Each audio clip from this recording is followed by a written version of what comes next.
para a nossa aula de História do nono ano. Eu sou o professor Marlon, junto comigo, com você, tá aqui o Ezion, dê um oi para ele. E vamos juntos para a melhor, maravilhosa, tudo de bom aula de História. Aquela aula que você gosta, que você aprende, a aula que você vai se divertir e vai ter muito conhecimento. Vamos juntos então? O que nós vamos aprender hoje? Calma, bebê. Calma. Antes, lembre-se, pegue seu caderno, pegue lápis, caneta, anote todas as informações que você julgar importantes para continuar seus estudos. Anote, eu destaquei para você várias expressões em negrito nessa aula, então você vai poder anotar. Se eu destaquei, é porque é para você dar atenção, né? Isso, então anote para você continuar seus estudos, tirar dúvidas, fazer mais pesquisas, isso vai ser importante para você. Combinado? Então vamos para a nossa aula de história maravilhosa, começando com o nosso objetivo. O que nós vamos estudar? Óbvio, vamos estudar tenentismo. Vamos procurar entender os objetivos do tenentismo. Esse movimento que envolveu parte do exército na década de 1920 no Brasil. Mas antes de tenentismo, aquelas perguntas mais básicas para você se aquecer para essa aula. Para entrar nesse tema aí de tenentismo, vamos nos aquecer. Primeira pergunta: quais os grupos sociais e as instituições que se envolveram na proclamação da República, lá em 15 de novembro de 1889? Quem se envolveu na proclamação da República? Segunda questão: como era o voto, segundo o que mandava a Constituição em 1891? Lembrou aí dos grupos envolvidos na proclamação da República? Vamos lá então. Sob a liderança do Exército foi proclamada a República e teve o apoio dos cafeicultores. Então, o Exército que liderou a mudança de monarquia para a República e teve grande apoio dos cafeicultores, essa classe, essa elite econômica do Brasil. Ok? Proclamação da República, Exército com apoio dos cafeicultores. Segunda questão: voto pela Constituição de 1891, o voto era aberto e somente homens com mais de 21 anos poderiam votar. Homens brasileiros, mais de 21 anos, e o voto era aberto, ou seja, você tinha que anunciar o seu voto. Isso favorecia práticas conhecidas como voto de cabresto e a permanência das chamadas oligarquias no poder. Para a gente começar a aula, dê uma olhada neste mapa aqui da sua tela. Esse mapa de 2018, ele mostra o quanto as pessoas acreditam que existe corrupção num país. Então, a percepção de corrupção. A pergunta era: você acredita que existe corrupção no seu país? Então, quanto mais escuro, mais vermelho escuro o mapa, maior a ideia de que as pessoas têm de que existe corrupção naquele país. Quanto mais puxado para o azul, menor a ideia de corrupção num país. Então, perceba que o Brasil está num nível aqui até mais escuro de vermelho. Então, a ideia de que existe corrupção no Brasil. A população tem essa percepção de corrupção. Essa percepção, então, sobre corrupção que existe no Brasil, as pessoas perceberem. Então, você percebe que, assim, em 2018 ela havia, mas ela é nova. É só recentemente que a população percebe que existe corrupção no Brasil? Ou essa já é uma percepção mais antiga? Como será que era a ideia de corrupção na época lá do coronelismo? Ou seja, no início da República do Brasil. Lá na Primeira República, com as oligarquias, a população percebia que havia essa corrupção? Como era isso? Um pouco do que nós vamos conversar nessa aula de história. Dê uma olhada na manchete do jornal Correio Popular do início de 2021. Essa manchete que é de março de 2021. Exército forma a primeira turma feminina de combatentes. Mulheres terão a oportunidade de seguir carreiras de oficial e até mesmo lutar em guerras. Então, a partir de 2021, o Exército Brasileiro passou a ter também turmas de combatentes femininas, turmas formadas aí. Então, você percebe uma igualdade de condições chegando ao exército. Você acredita que o exército, ele tem essa missão também de ajudar a diminuir as desigualdades sociais? O exército participar nessa ideia de igualar homens e mulheres aí, o exército tem essa função também? O exército tem uma função de participar da sociedade? Ou o exército deve ficar de fora da sociedade e lidar com questões de defesa, de guerras? Como você percebe isso? Essa ideia da inclusão das mulheres, que é uma necessidade da sociedade, a igualdade entre homens e mulheres, mas o exército deve participar disso? O exército deve participar de lutas sociais? Vamos então à nossa aula, com essas questões na cabeça, e você vai entender um pouco mais durante o andamento da aula. Primeiro, precisamos lembrar de como era o cenário, o panorama do Brasil na Primeira República. Você já sabe disso, mas vamos lembrar. Primeiro, domínio das oligarquias, domínio dos coronéis, o coronelismo. Política do café com leite era um sistema de sucessão presidencial dominado pelos estados de São Paulo e Minas Gerais. Estados mais ricos e mais populosos do Brasil, e marcados pela produção de café e por grande gado leiteiro. Então, política do café com leite, São Paulo e Minas se revezavam na indicação do candidato a presidente. Os demais estados que estavam em disputa aí pela hegemonia política da época eram o Rio Grande do Sul, o Rio de Janeiro, Bahia e Paraíba. Esses estados também participavam das disputas políticas aí com certa força. A economia do Brasil era uma economia agroexportadora, então de produção agrícola para venda para outros países. Dois produtos de destaque, o café, produto principal, e aí até 1910 você tem uma grande importância da borracha da Amazônia. Então o Brasil era um país de produção agrícola para exportação.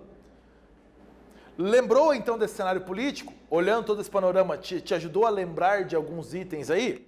Continuando, o Brasil também era marcado por desigualdades sociais entre a área urbana e rural. Havia desigualdades sociais.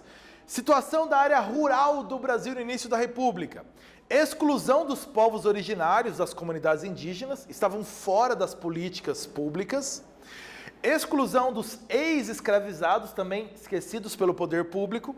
Havia a presença de cangaceiros e de sertanejos na área rural. Movimentos populares, levantes eram muito comuns, revoltas, e a ascensão de líderes religiosos ligados ao messianismo. Então você tem esse cenário rural. E o cenário urbano?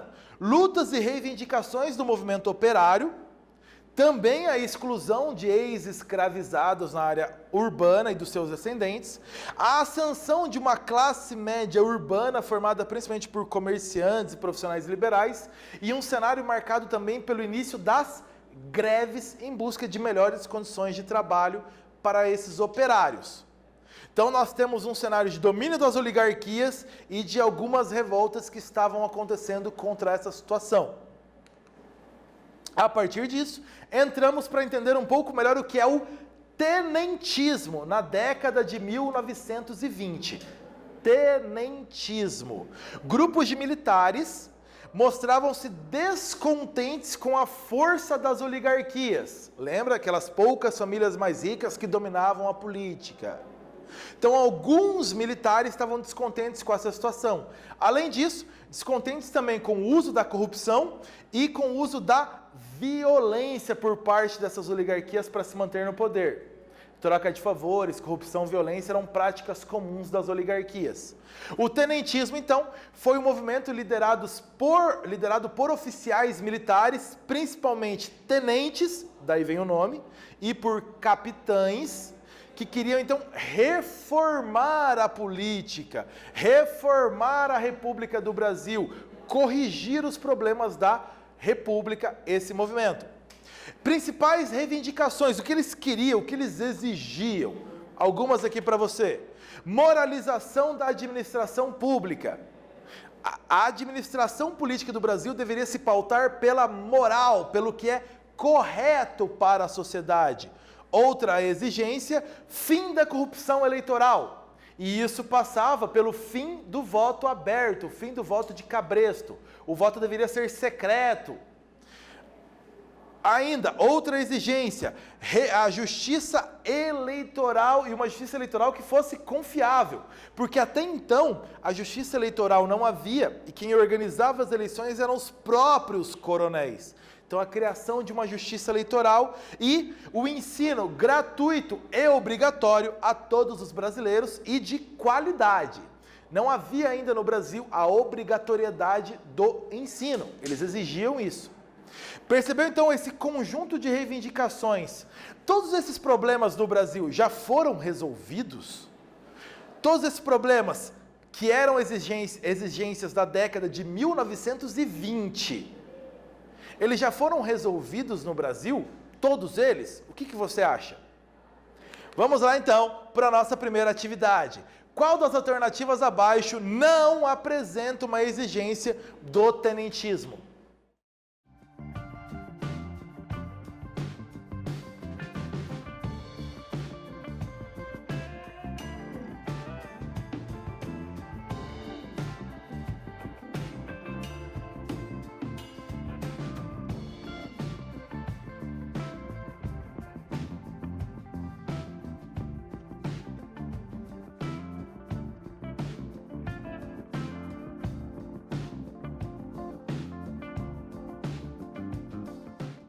Não eram exigências do tenentismo. O fim da corrupção era, sim, uma exigência deles. O ensino obrigatório de qualidade era uma exigência. Portanto, o voto de cabresto que existia, esse não.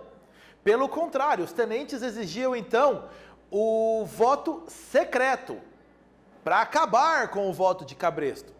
Ok? Dentre as revoltas do movimento tenentista, a primeira que a gente destaca nessa aula é a Revolta dos 18 do Forte de Copacabana.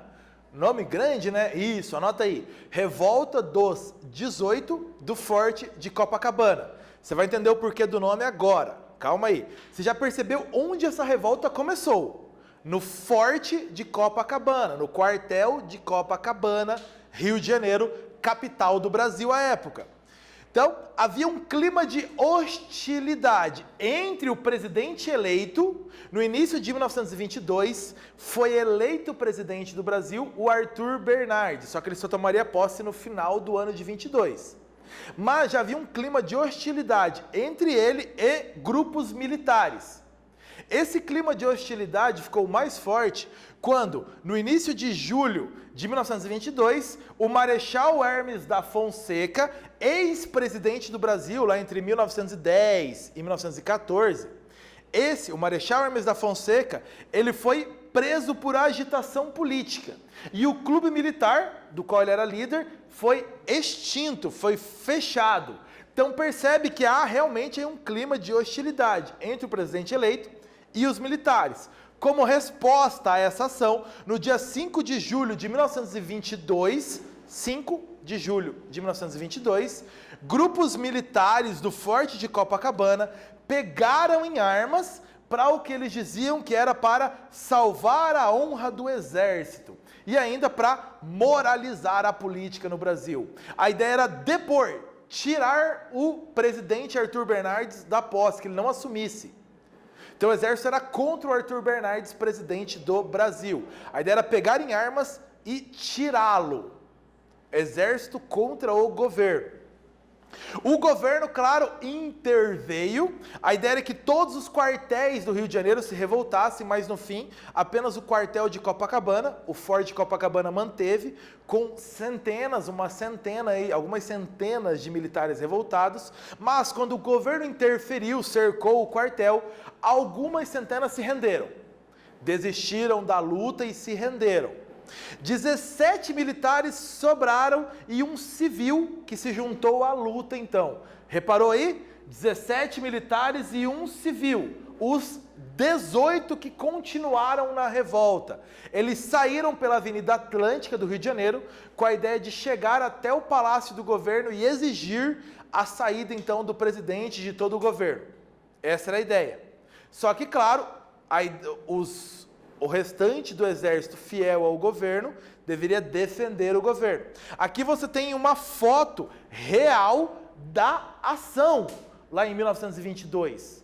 Uma foto real, você percebe então aqui os 18 que sobraram.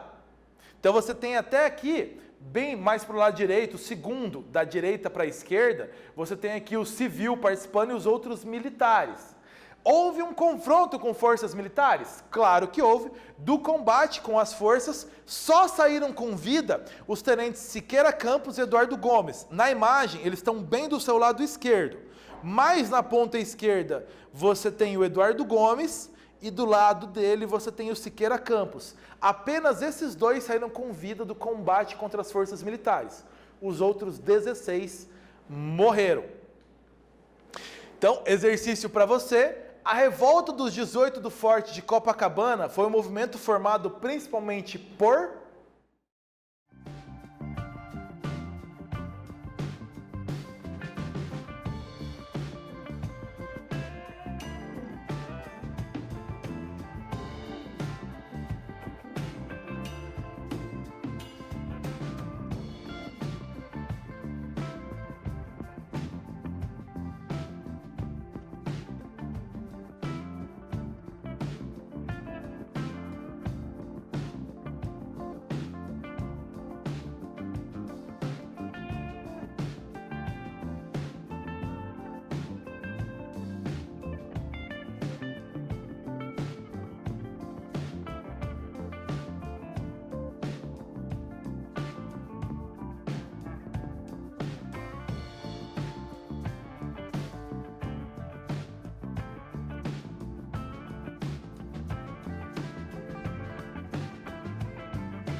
Pergunta fácil, tranquila. A revolta dos 18 do Forte de Copacabana é parte do tenentismo, portanto, formada principalmente por oficiais do Exército, basicamente tenentes e capitães do Exército, tranquilo, fácil.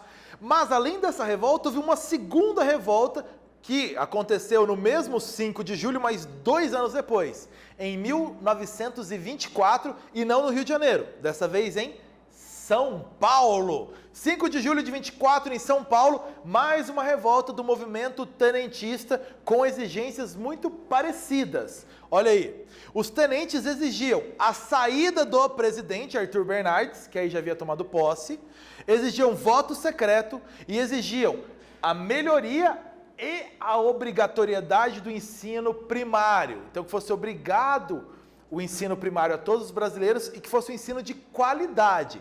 Exigências do movimento tenentista.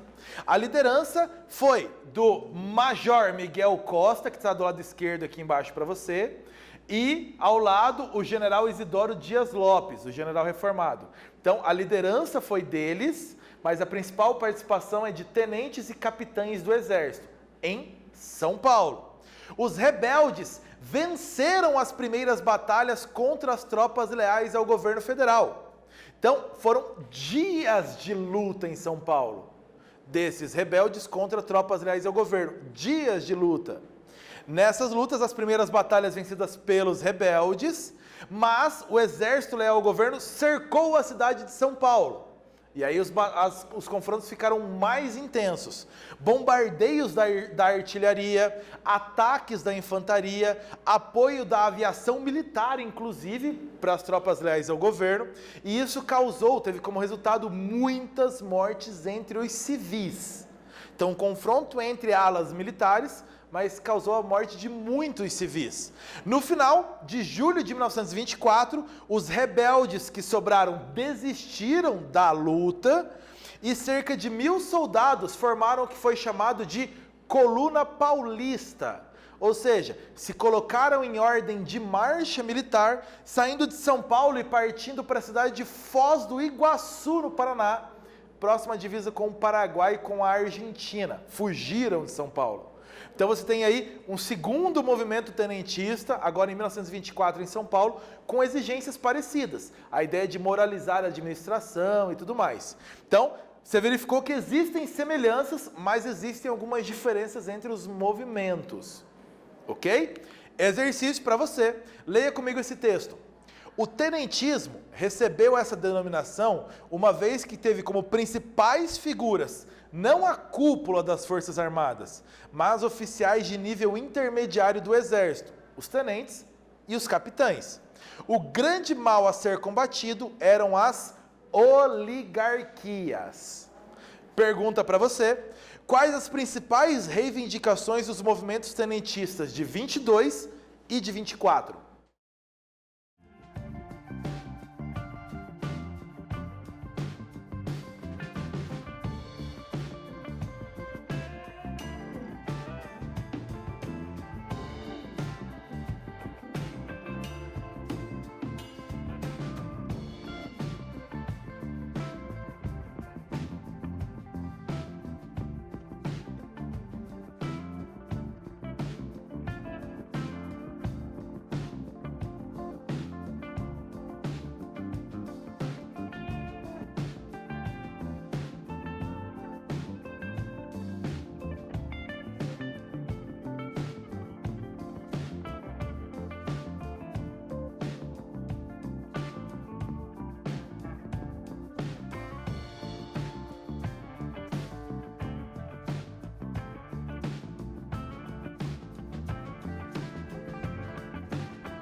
O movimento tenentista de 1922 é a revolta dos 18 do Forte de Copacabana. O movimento tenentista de 1924, que foi em São Paulo, começou ali em 5 de julho de 1924, que depois formou a Coluna Paulista quando fugiram da cidade. Então, a ideia é: quais as principais reivindicações desse movimento tenentista? Saída do presidente Arthur Bernardes, um dos pontos. Fim do poder das oligarquias rurais, a ideia era combater as oligarquias. Moralização da administração pública, melhorar e ter mais o que é correto na administração. Fim da corrupção eleitoral. Voto secreto, justiça eleitoral confiável e ensino gratuito e obrigatório e de qualidade a todos os brasileiros. Reivindicações dos movimentos tenentistas da década de 1920. Nessa aula, então, nós falamos sobre o movimento tenentista da década de 1920 no Brasil, formado por membros de patentes mais baixas do Exército, principalmente tenentes e capitães, marcou uma tentativa de combater o poder das oligarquias. A revolta dos 18 do Forte de Copacabana e a revolta de 5 de julho de 24 incluíram a insatisfação com o presidente Arthur Bernardes entre essas pautas do movimento tenentista. Bons estudos para você! Nós vamos ficando por aqui nessa aula. Tchau, povo!